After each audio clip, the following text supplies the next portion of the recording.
अस्सलाम वालेकुम गाइस, आज हम अनबॉक्सिंग करने वाले हैं Oppo F19 Pro Plus की। तो गाइस काफ़ी ज़्यादा इंटरेस्टिंग डिवाइस है अपने प्राइस टैग के हिसाब से, अपने स्पेसिफिकेशन के हिसाब से। तो गाइस आज हम इसकी अनबॉक्सिंग करने वाले हैं। गाइस देखते हैं ये फ़ोन कैसा है। और गाइस बिना टाइम वेस्ट किए आप क्या वीडियो को स्टार्ट करते हैं।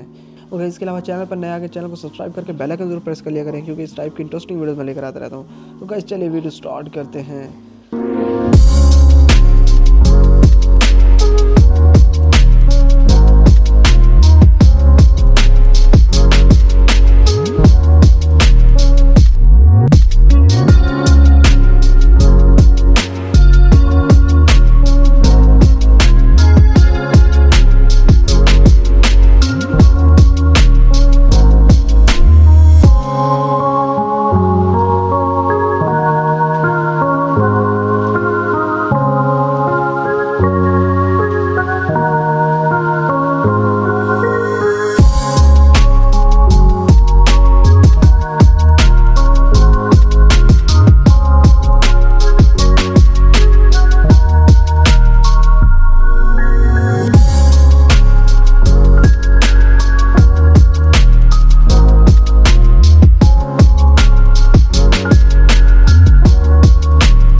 गाइज आई होप कि आपको वीडियो काफ़ी ज़्यादा पसंद है तो लाइक कर दें, शेयर कर दें दोस्तों के साथ। चैनल पर नया सब्सक्राइब करके बेल आइकन प्रेस कर लिया करें, क्योंकि इस टाइप की इंटरेस्टिंग वीडियो में लेकर आता रहता हूँ। Thank you so much guys, मिलते हैं नेक्स्ट वीडियो में। अल्लाह हाफिज़।